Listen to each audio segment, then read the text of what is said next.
Welcome back to the Creative Process Podcast with myself, Jared Klein. Today, episode 13, obviously, you can see that we have a guest that we're going to be talking with today. Obviously, Akshay's on here, but I want to do a little bit of a promo piece for the hashtag CP collab that we have been doing on the Creative Process Twitter. So, go down below, find the Creative Process Twitter so you can kind of follow along while I'm doing this promo. But we came out with CP Collab 3. So basically what it is, I supply a PSD with a handful of assets in there, and you go in, kind of give your little twist, post it on Twitter, wherever you want to with the hashtag CP Collab, and the whole community can kind of see what you came up with, give feedback, praise each other, whatever we want to do, So yeah, that's there. I wanted to notify you and everyone listening. A lot of people just kind of see it from the Twitter. There's a lot of traffic on the Twitter. People are interacting with each other. We have a pretty decent community built up over there that love giving feedback and helping each other kind of improve. That's always good. So just wanted to let the listeners know. I don't think I've promoted this yet on the podcast, even for one or two. So yeah. The deadline on that, the next one, so CP Collab 4 will be coming out on September 14th or 15th, but this one, the timeline is for the 14th if you want to get this one. Obviously, you can do it. It's going to be on the Twitter no matter what. You can do it whenever, but just letting you know, the new one, if you want to keep doing them in succession, the new one's going to be coming out 14th or 15th of September. So yeah, welcome back. Episode 13, Akshay, you can unmute if you want to. you can unmute. But yeah, obviously we have Akshay on. Akshay, how are you doing today? I know we talked a little bit before we started recording, but I'm good, man. Thank you for the invite. I'm super excited to jam out with you here. Yeah, awesome. You have actually been it's been off recording recommendation that you've been recommended at least 4 or 5 times to get on, because you were on the Bad Design podcast, if I'm not mistaken, right? That's right. With Sean. With Sean. Yeah. And I listened to that one. I'm like, yeah, this would be a really good conversation to have. But so that was actually, you don't know this, that was actually the reason I created this podcast, because he stopped posting. And I was like, That's Sean, right. What are you doing? He's like, I don't have any time for it. So I was like, okay, I gotta make up for, That's Actually, awesome. I'm so glad you did that. I ended up having him on the podcast, which was funny, but but yeah, he was a good sport. I told him the whole thing. I was like, man, I wanted you to post it so bad. I was listening to it every time you came out, and you just weren't posting it, so I had to ask. And you said you don't have time, so I was like, okay, we got to do it. Yeah.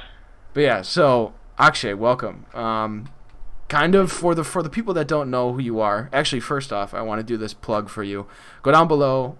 Akshay's Twitter, portfolio, whatever I can put down there will be down there. So go down below, connect with Akshay. But yeah, for the people that don't know who you are, give them a little crash course on Akshay. Yeah, absolutely. So as Jared mentioned, my name's Akshay. I am entering my 10th year as a designer. I'm also a product manager at Adobe, working on the Creative Cloud side. And I've been working in sports for the same past 10 years. And I recently graduated Syracuse University, where I worked on the football team for the last 4 years. And I also worked at Bleacher Report for the last 4 years. Awesome. Yeah, crash course. Nice and simple. Yeah. Now people know who you are. There you go. Which, honestly, most likely people are going to know who you are from if they're listening to this. Well, that's the impact you've made on the industry, man. That's the impact. I appreciate that, man. I mean, I think it's the conversations we have on social media and podcasts like this, right? Mm-hmm. And I think being able to have a platform where you can share some of your thoughts and have conversations with different people, it's super valuable, and I'm really grateful to you for continuing this after Sean decided to pause it. But I know I'm someone that listens to these podcasts too. It's super valuable for me and my job, to understand what the state of the creative industry is, and what I can do as part of my job to continue pushing it to the next level. Mm-hmm. For sure. So let's talk about your experience within sports. So 10 years designing, went to Syracuse, obviously worked for Syracuse, and then worked for Bleacher Report. Your role with Syracuse, working in collegiate athletics, did you primarily just work for football, or did you work for the athletic department in general? Oh, I came in with the intention of working basketball. Okay. Syracuse was known for the Yes. legacy that Jim Boeheim and Hmm. the rest of their crew had left. So I thought I was going to come in and work basketball. And I forgot to add, before I worked at Syracuse, I worked at a small D1 school back at home in Massachusetts, Holy Cross. I worked football there and I did recruiting Okay. there. So I got a chance to work under Janelle McLaughlin, who recently was at Alabama. So I was one of her first interns there when I was in high school, and that's when I got in touch with football recruiting. So Hmm. I'm not a big football fan to an extent, but working in college football really did make me one. So I came in with the intention of working basketball within athletics, and I did my first semester freshman year. I worked in athletics, and at that time, I was also splitting time with the football team because it was fall season, and the creative director for our football team ended up leaving a month into me being there. So I kind of just took on his role and started doing the rest of the stuff. And Hmm. the rest is history, essentially. I Hmm. ended up getting hired part time to work on the football team for the next 3 years. And then my last semester, I wanted to work in athletics one more time, just because I loved the people I was working with there. And so, yeah, I kind of split time, but I mainly did football. Hmm. Yeah. Okay. So you're obviously on campus, working those game days. I guess you said you worked with athletics as well, so you probably did a lot of switching seasons with different sports. So Yep. obviously working a lot basically within that whole hmm scenario, and working with a whole creative team, or like how big was the team? I always like asking this just to give a Yeah. idea, you know. Yeah. No, I smile at this because, um, when Syracuse started, we've had a lot of amazing people that are in the industry right now that, if you ask them, they might have had some kind of tie to Syracuse, which is really cool. Hmm. But they came at individual times. Our team it was like fairly small when I first started.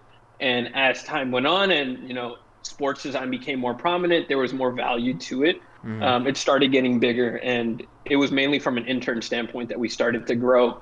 COVID ended up, preventing us from, growing our actual full-time team.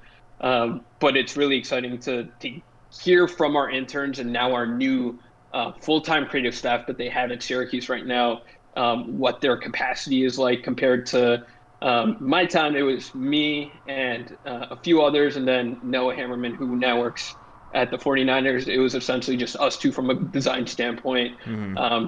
doing most of the design work. Yeah. Two guys carrying it with on their back. That's like Something it. like that. I like asking that question because a lot of people Yeah. think like, oh, D1, like it's a big. I mean, Syracuse is a big D1 school, whether hmm whatever sport, it's a big D1 school. So people are like, Right. oh, you got to at least like 5 or 6 people deep on the graphic side, video side, that as well, But that's not always the case. Like people got, It's not. they got small departments. People get shit done, with the amount of people that they have. And I honestly haven't heard many people say that they've worked, like when they worked in collegiate or when they still do work in collegiate, their teams aren't usually that big that people would expect, It's going to be a Yeah. lot of work. It's going to be a lot of, sticking your nose in, working a lot of hours, and that's just what it is. That's the nature of it sometimes. Yeah, and I think for a lot of us, it was part of the fact that, like, working in sports, like, people want to be athletes, right? They want to go play, and like when you don't get that chance, but you have this talent where you can like translate your creativity to the sport. I think that kind of drives that excitement too. Hmm. And so I think that's part of the reason why I continued going. Being able to build relationships with different people, networking. I don't really like calling it networking all the time. I mean, that was the end result, but being able to um, build relationships with athletes, with coaches, and really bring it all together is super, super cool. I think that's like probably the best part of working in sports for myself, like developing, especially like, I mean, I've told this numerous amounts on the podcast, like I work within minor league baseball. It's a small team, you know, so I'm on the field, you know, shooting photos as well and doing graphics for them. So it's like you get to meet these people rather than just having them being labeled as players. I was talking with Devin Carvajal in a podcast episode that actually didn't happen because I stopped recording, and now he's getting into the season, so that one's going to be a while. But anyways, I was talking with him. He works for Jacksonville, works for the Jaguars, and like Trevor Lawrence, you know, obviously touted #1 draft pick, QB out of Clemson, the biggest athlete there was when he got drafted, which was what, 2 years ago, I think, right? Yeah. 2 years ago. And so I had to ask him about it, right? I had to ask him about like working with him on like media day and stuff, and he's like, he's just a dude, just like anyone else, you know? Like, they're held up there because obviously they're professional athletes and they bring in a lot of money, so like that's gonna happen no matter what, and like they're on a pedestal, that's gonna happen. But you have a conversation with some of these dudes and they're like, yeah, like, what's up? Do you want to just like play Warzone sometime, or It's like they're just dudes, you know, developing that and being able to see these guys for like themselves rather than a football player or a baseball player or whatever they are, you know. That's the best part, I think. It's cool. Yeah, man, and I think for me that was something that I really had to understand, you know, like there is like a level of a boundary that you really don't want to cross when it comes to building relationships. But at the end of the day, for me, it was like, I'm a student at Syracuse University, you're a student at Syracuse University. And when you can relate back to that level, there was a lot of really cool relationships I was able to build through my time there at Syracuse. And a lot of it even came down to like athletes coming up to me and like, even before the NIL era, they're like, I want to start thinking about what my brand would look like moving forward, regardless if that translates to the league or if that's just, you know, I want to do like open up my own gym. Like, what does that look like? And so I think that was really cool that I was able to sit down with guys and be like, being able to tell their story in a different way. Them kind of like watch over my shoulder and see how I edit photos. And they're like, oh, I want to go edit photos now, right? Like they get interested in our craft too. And when you can bring it down to a human level and just have a conversation and like be like, how was class? Like it's super cool. And you're not going to get that everywhere. But when you're able to kind of level set in terms of like, you know, what it means to go to the same college, right? And share experiences in that sense, it's super cool. Yeah, it's like I have like some of these dudes, like I'm 23 and like the majority of the team is either my age or younger. It's like, you know, so it's like we have things that, you know, I wouldn't say normal, but like you talk to someone that's not like, you have no idea they're a professional athlete. You talk to them and you can connect on things. It's like, you know, I just think it's such a funny thing now. Like when I go to like a Brewers game or like a Packers game and like these people, I may be out of pocket saying this, but like some of these people just fantasize over, oh my God, I gotta get their autograph or else I'm not gonna be able to like be happy, or like they're just like begging for like a piece of memorabilia from these people, and like they think they're an object, like they're like screaming at them and begging them for like an autograph or something, and or like acting like they're royalty, and they're just like, this is a person, like stop treating this person like they're way up here, like yeah they're good at football, but like you can go away, like stop treating them like they're a piece of gold, or like, you know, stop treating them like they're not a person.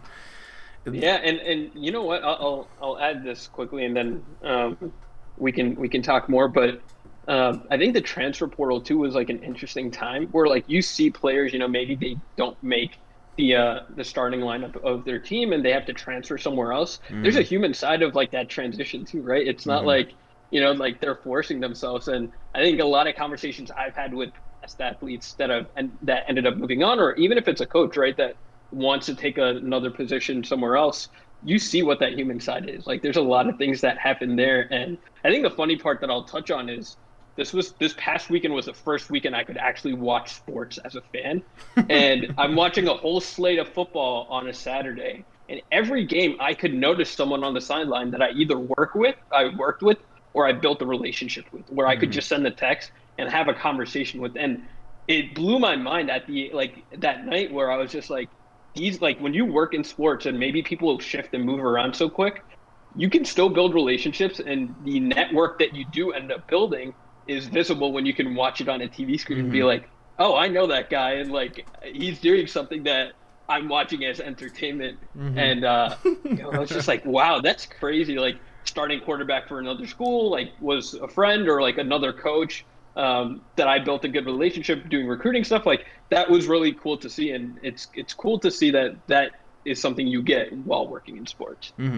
So, I mean, obviously you're out of sports employment-wise, right? So, you probably do like design on the side for yourself or whatever freelance kind of within the industry. I still freelance. Yep. So, like, I guess maybe taking more of a backseat now since you're not super employed into sports, what do you kind of see the design industry within it kind of looking like?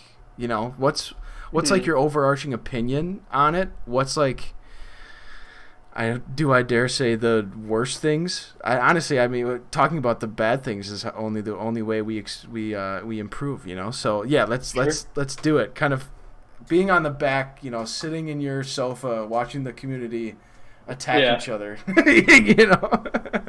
Well, I'll say this, right? I wouldn't say attack. I'll take attack back. You know, we say like taking a back seat, but I think as you've seen too, like I wanted to stay engaged with this community for that exact reason, right? Everyone has a different journey and what brought them into sports. And for me to be able to still post about sports, bring sports in the context of how I show stuff off through our different products, it's, you know, I love where it's going in a sense, and I'll explain myself there because I feel like people will be like, what? That makes no sense compared to, you know, what we're talking about. Let's also understand that like the last few years we were in a pandemic, and like industry like ours was heavily impacted, right? There was a sense of like, oh, we need to be there. We need to be on the sideline to cover content. I need to be in the office every single day in order to get a graphic done. And you go through a time like this and you're like, okay, maybe I don't need to go into the office to make this graphic or to take this exact meeting if it's with, you know, someone else in my league or something like that. So I think what we witnessed over the last few years coming out of this pandemic, I say coming out hopefully in a good sense that nothing else is going to happen. I think we've noticed where we can extend ourselves as creatives and see where we can find more time for ourselves, right? We see a lot of people that are moving away from working in teams to doing full-time freelancing or working for an agency rather than for a team. I think there's a lot of movement, but maybe it's movement and it seems like a lot because there was a lot of stagnation in the past where people tried to figure out, you know, what did it mean to work in sports in such a weird period of time where there's no fans in the stadium and all that kind of stuff. I think there's going to be good things that come out of people speaking out now too, right? I think there's a lot of people that are voicing themselves where, you know, salaries are not where they should be. And unfortunately, we need to be better about communicating to the younger folks too that just want to break in the industry, right? Like there's a lot of, we probably all have our stories where we made our first $50 or $20 doing a freelance project, and that meant so much to us. And now when someone else sees a smaller salary compared to the rest of the industry, but doesn't understand what the industry looks like, they might jump at those opportunities, and there's going to be people that take advantage of that a lot. So we as a community need to do a better job of communicating that and making sure that when you work in sports, it's not a privilege anymore. And I'm very careful when I say that, right? I think this industry has grown so much that it's just like any other job, and it's super cool to work in sports, but let's not treat it like you're super lucky to work in sports and you have to make sacrifices at that level to continue working in sports. I think understanding what that balance looks like and being able to communicate with people that are your mentors or leaders that have gone through this process through time, that would be, you know, the ideal way that we approach moving forward. And I, for one, want to be one of those voices that, anyone can reach out to and jump on and get a sense of what that looks like. Mm-hmm. Because I've been able to see the past 5 to 6 years of it working with the team. Okay, 1 second. I need to get a drink. I got something in my throat. Go ahead. No, you're good. Absolutely. We're going to maybe cut this out. I don't know. But I'll be back in 5 seconds maybe. No problem. No problem. My bad. You're good. You're good. I needed that break. I was holding those coughs. Those coughs that I had were half power. I easily could have just hacked one on the mic. Yeah, so let's move into more or less the maybe the mentorship side, or being a role model in a sense. So I mentioned it a little bit when we started talking, that you obviously are people are going to know who you are because established reputation or whatever you tried to do or just did as time went on. People know who you are basically, and with, I won't go directly into specifics, but people look up to you for advice, for tips on whatever. I guess when it comes to that, using your platform, potentially supplying educational content or giving your advice and having people ask you, kind of, I don't really know how to pose the question, but I guess when it comes to being a role model within this industry, how, I guess, one, maybe how happy or how maybe frustrated it makes you, or how do you think designers getting into the industry, we talked about that a little bit as well, fresh designers into the sports industry should approach a mentor or a person they, I guess, idolize, to use that word, as stylized as I can, idolize. That's, yeah. I mean, that's how I was with a lot of people that, I mean, honestly, with anything, you look up to people for anything and you idolize them, and, I mean, the most you can do is ask them a question. So, sorry, I rambled a little bit, but yeah, that. You're good. You're good. You're good. And I love the passion that you have with that. Being a role model is I hold a lot of people as my role models, people that I can go to seek advice. So, that's my main thing. If I can provide that same experience to someone else, that makes me the happiest person, puts a smile on my face. And I want to do that for other people too. We talk about a lot of new people joining this industry. I get a lot of DMs from younger people all the time where they're like, hey, does it make sense for me to become a designer with, all these conversations that are happening? And I'm like, please don't use, it's good conversations that are happening, right? It's good education for you to know, where the industry is headed and how you can leverage yourself to be in a position to take advantage of that. So I do, for me, being a role model and making sure that I can help people be creative or innovate at a higher level. That's something I hold highly to. And let me clear up some confusion at this point too, right? I think a lot of people reach out to me and they're like, oh, so your job at Adobe is to create tutorials, right? And that's not my job. My job is not to create tutorials, but it's a real good barometer for me to test and see where our industry is at, right? Mm-hmm. How are people reacting to new features? How are people reacting to some of the flows that we have already? And if it doesn't work, let's take a step back. And if people are giving, I love good advice and or good feedback and bad feedback, right? If you have feedback where you're like, this just doesn't work. Maybe from our side, as a PM, as a product manager, I help shape our current status of different features and products and what our future vision is. What's our roadmap look like? So being able to understand what our customers want, what they expect out of the product, as well as, how can we make their lives easier, right? I think that's kind of where the education part came in, because in sports, as I mentioned before, people kind of made it seem like it was something really hard to get into.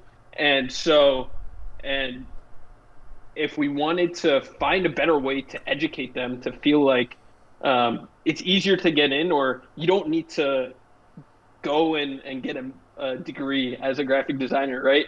I think being able to learn one thing every single day by just showing something new, that was kind of what inspired me, right? It was a sense of me. I knew a lot of stuff, and I was able to grab onto some new features during my last 4 years working at Syracuse that maybe isn't in a tutorial on YouTube or is a smaller hack that doesn't require a full video for it, right? So how can I expose that to people that might just need it that day when they're working on a graphic?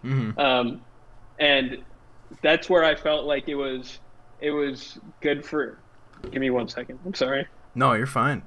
You're fine, man. I can start it back up too. I was gonna say something. So whenever go ahead. Go ahead. Okay. But I guess like along the lines of like educational content, I know for me that was one of the huge things when I was starting out is like whether it was a YouTube tutorial, which was mostly YouTube tutorials. Like when I first started out, it was self-taught, like just digging and also being able to look things up on the internet. And I didn't start schooling or getting educational like high school or collegiate education on it till I was like a senior in high school. So it's like, I started in 7th grade, so that was 5 years before I started getting normal scholastic content on the topic of graphic design. Excuse me. So like a lot of that content, especially like the easy stuff, I think now the form of content has kind of changed. Like it's those easy one-hitters, like minute and a half videos, give you a little tip, kind of make your life a little bit easier type of situation.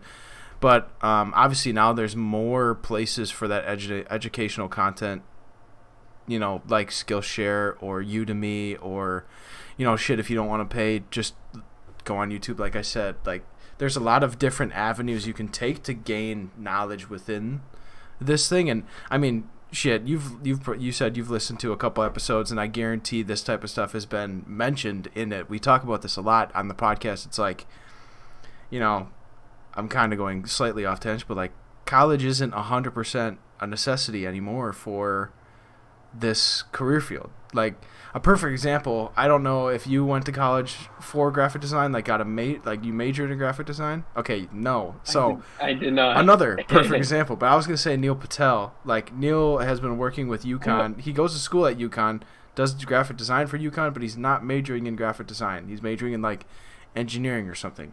Something completely unrelated. So it's like there's multiple examples that like you don't need to go to college for this to become successful. It's like I don't know. I kind of went on a tangent a little bit, but do you want to take a guess what I went to school for, just based off of that example that you gave? Is it going to be engineering? Well, what it is? Yeah. So I'll just touch on this quickly. I wanted to go to school for sport analytics. I wanted to be a GM. For an NBA team, and I didn't get into that program. So my second choice, I was like, oh, they'll accept me for graphic design. I didn't get into the graphic design program. And last choice, I did a lot of engineering stuff when I was in high school. So I was like, let me just throw it so I can get into Syracuse, because I really wanted to go to Syracuse.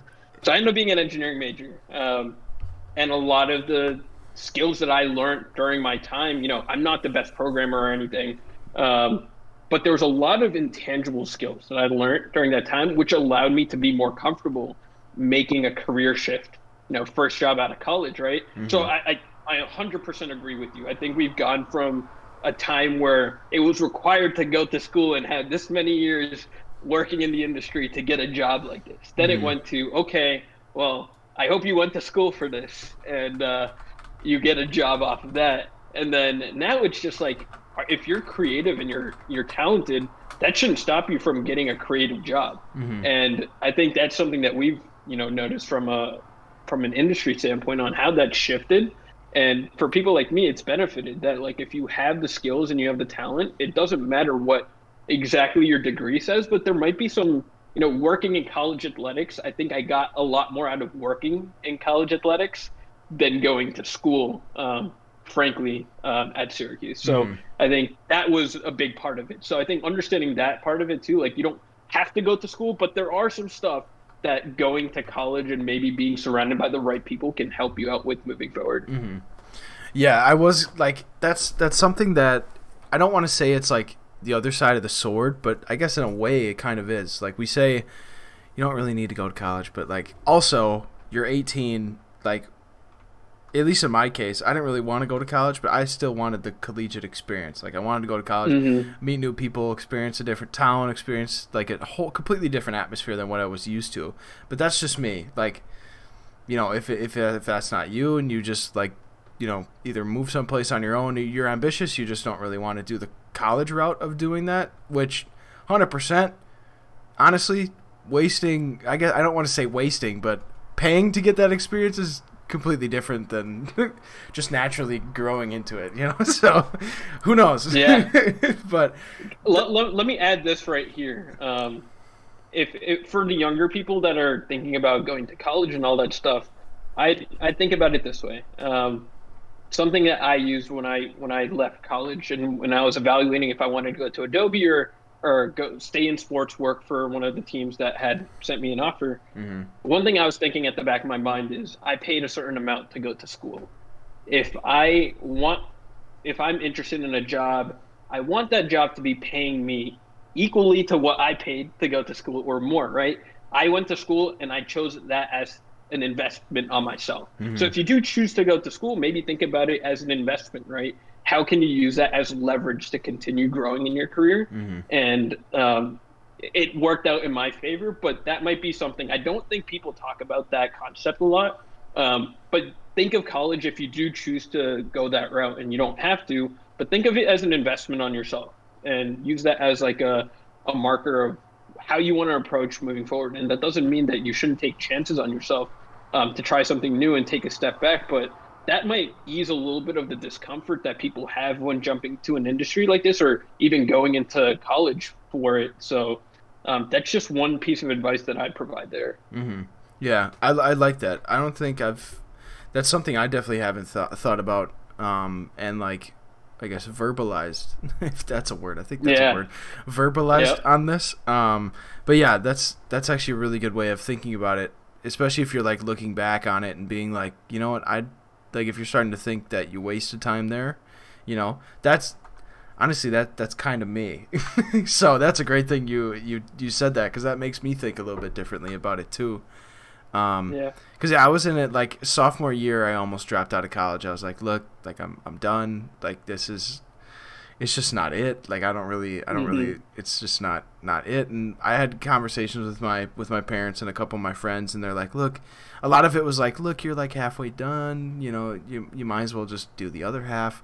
But, you know, there's always that off chance where there was like you're already 2 years in. What have you experienced? Like, do you think you would experience the things you've experienced, or, you know, certain things that made you go, aha, or, you know, you think that has, you know, you think that would have happened if you wouldn't have gone to college? How many more of those situations could you get into potentially?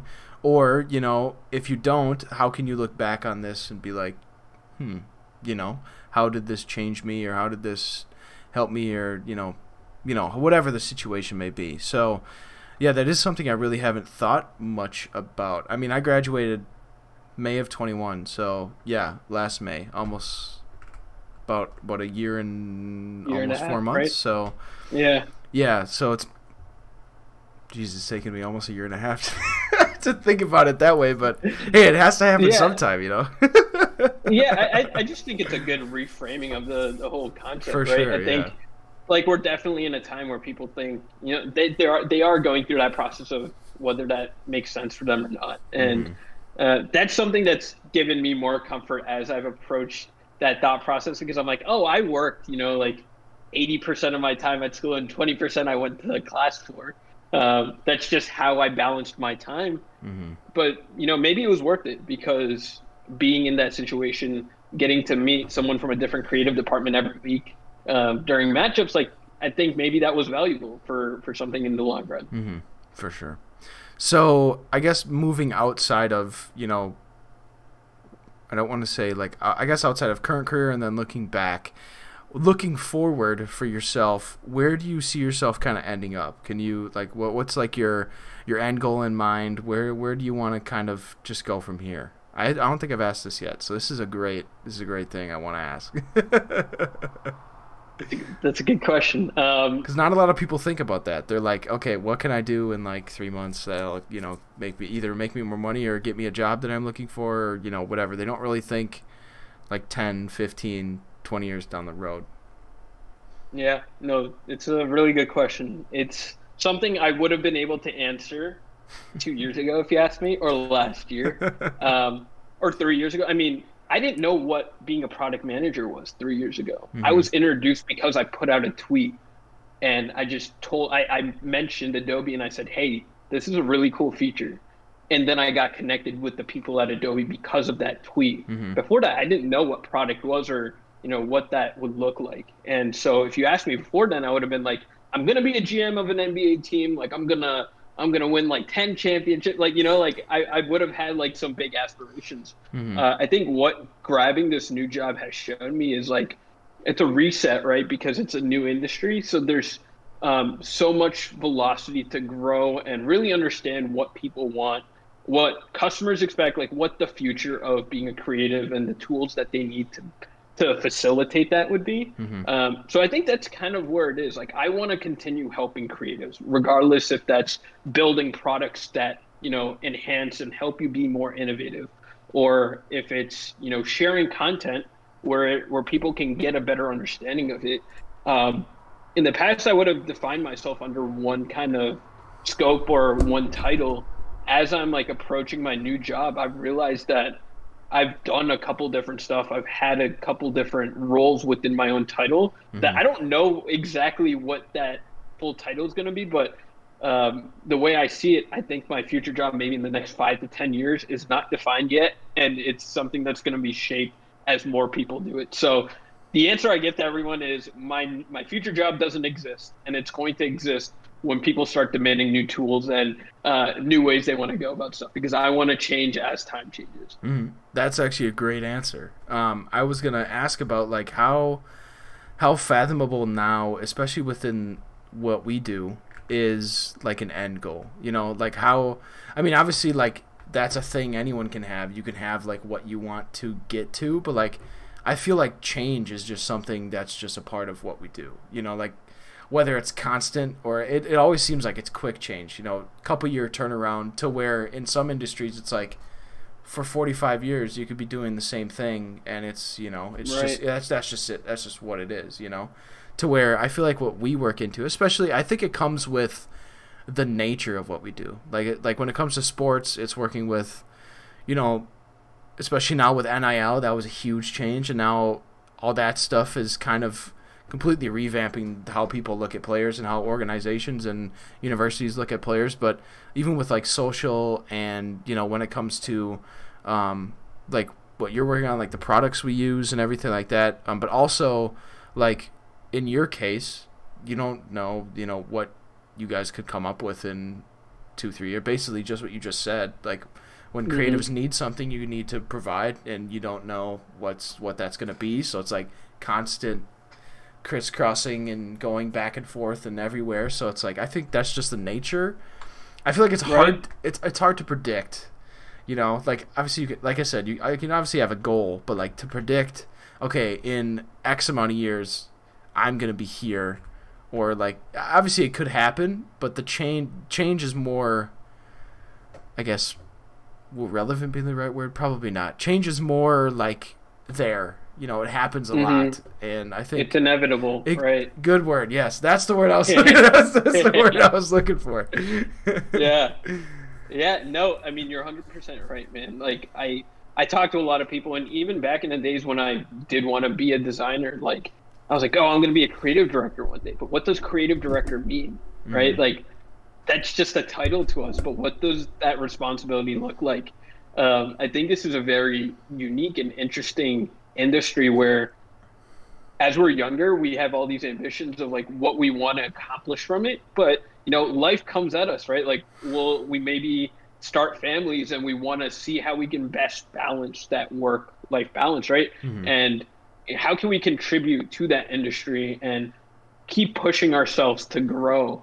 And I had a conversation earlier this morning that really made me think like being a creative is more than just the tools that you use. It's how you think about processes. So maybe you're not a designer, you're not a producer in 10 years, but you might be able to still apply the knowledge that's required for you to accomplish your goals now 10 years down the line. So I just say don't define yourself by a title or a certain end result or a deliverable, right? Like there's so much you can learn from this industry that's just outside of a certain title or a certain salary that you can translate to any job. And I think that's one thing that's made my life so much easier moving from being a creative to a tech job, tech product industry role, is I still get to be creative. I still get to use our tools every day, but I get to start thinking about what does that look like down the line, and how people are going to use it. And that doesn't require me necessarily making a graphic, right? But like I get to think about it in a different way. So I'd say like that's super important, just being able to see how being a creative translates to the many other aspects in your life. For sure. That's an awesome way to put things. You know, you're 22, right?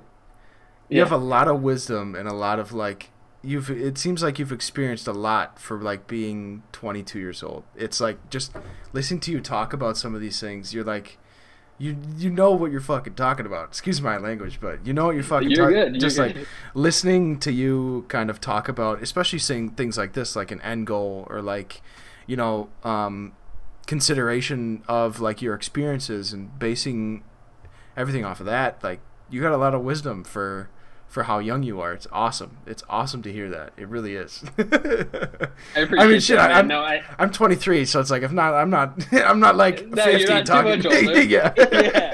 No, and you know the experiences that we have are shaped by the people that we're around. So being able to surround yourself with amazing people on social media too, you know, people like yourself, you know, like that show love and support and get to be able to share some of these experiences and all this content with your viewers, like that's super cool. And that's what we need, right? To continue growing, we need to be accessible, right? We can't gatekeep information all the time. This knowledge is valuable. So yeah, man, I've learned from the people I've surrounded myself with, and I advise everyone to continue doing that. It's so important moving forward. For sure. Well, man, I mean, we had a lot on our slate, and we kind of talked about, you know, most of it, I would say. But obviously those conversations kind of go wherever. I just smacked my mic there. Awesome. But yeah, conversations kind of go wherever. But usually I like to keep it, you know, 40, 45, 50-ish minutes. So we're in that kind of comfortable range of, you know, not getting, you know, over that hour and a half. You know, it's because sometimes you listen to something for a while and you're just like, oh, whatever, turn it off. So I think we've gone over a lot of stuff that's super, super valuable, and also just kind of chatted and meet each other for the first time. I think this has gone really, really well. I really appreciate the time, man.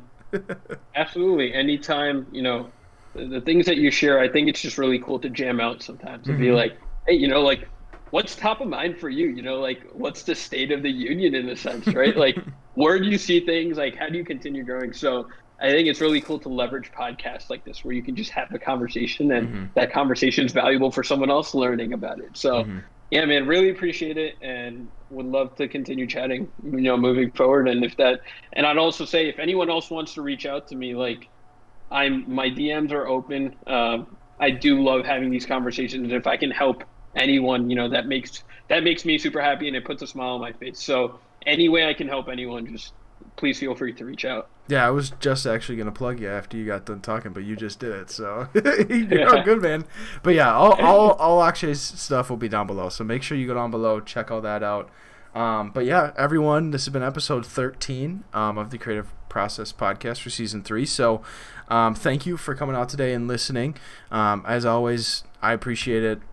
Especially, I mean, the guests have come back. Previous guests have come back and said they've gotten reached out to from people that listen to the podcast that have never, you know, known who they were, and they're like, hey, listen to you on this, would love to ask you a few questions. So that's awesome. That's super awesome to hear, because that's why I want to do this. That's why Akshay is doing this. You know, we want to supply information for people that maybe we didn't get when we were first experiencing things, and I think it's awesome to listen to other people's experiences as well. So, but yeah, again, thank you for listening.